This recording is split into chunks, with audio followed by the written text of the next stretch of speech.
Hello， 大家好，我是文杰，欢迎回到我的 EasyKeys 2系列视频课程。这一节我们来看编辑演奏风格功能。为了能够更好地演示这个功能，我们先从一个基础的标准节奏开始。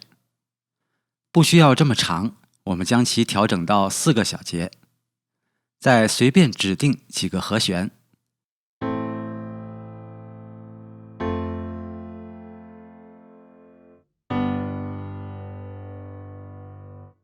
现在来听一下。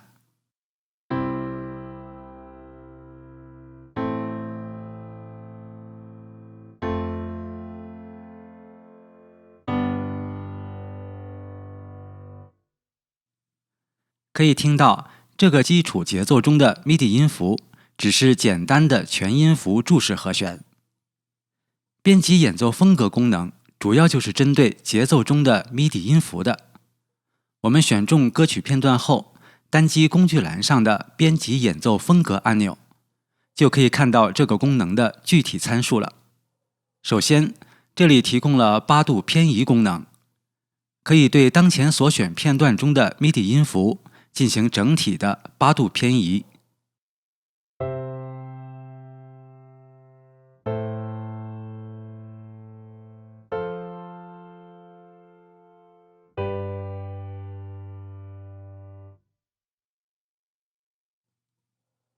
接下来是力度调整功能，可以用来控制当前所选片段中的 MIDI 音符演奏力度。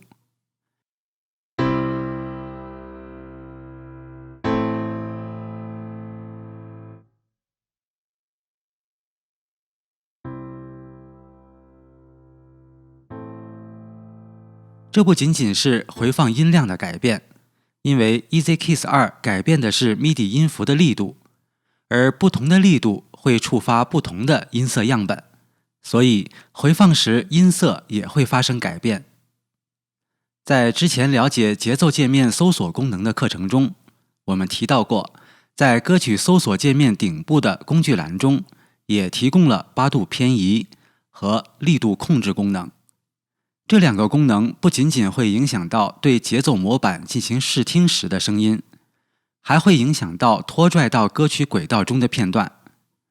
但一旦将节奏模板拖拽到歌曲轨道中以后，这2个功能就对已存在的歌曲片段无效了。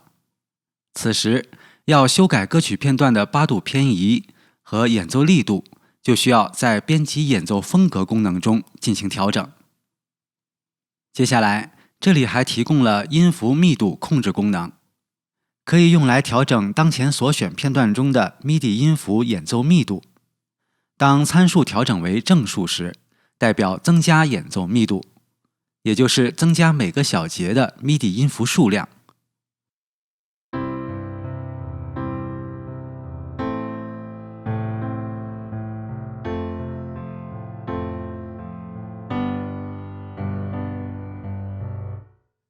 可以听到，现在从全音符的注释和弦变成了不同时值的分解和弦。当这个参数调整到负值时，代表降低演奏密度。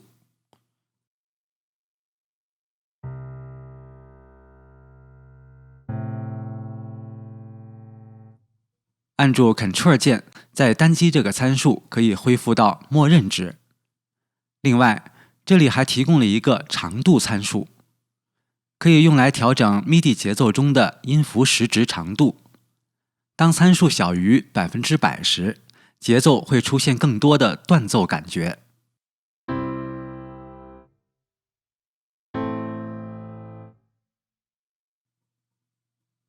当参数大于100%时，节奏会出现更多的连奏感觉。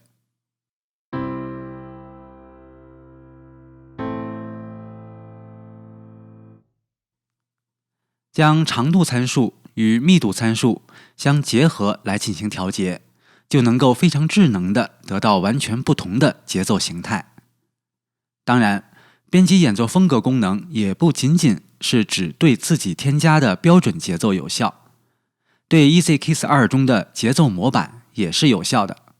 例如，我们激活替换 MIDI 功能，然后为当前歌曲片段替换一个节奏模板。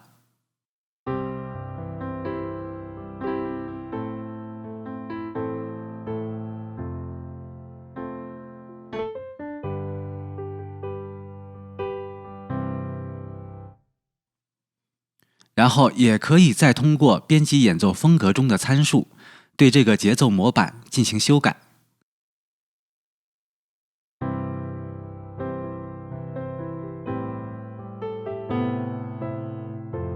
例如调整演奏力度，增加或减少音符密度，以及调节音符的时值长度。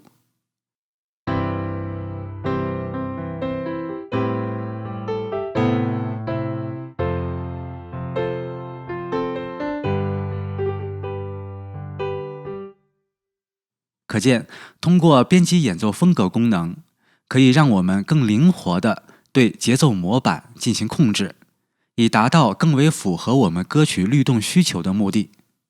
好，关于编辑演奏风格功能就为您介绍到这里。下一节我们来了解调号与节拍编辑器的用法。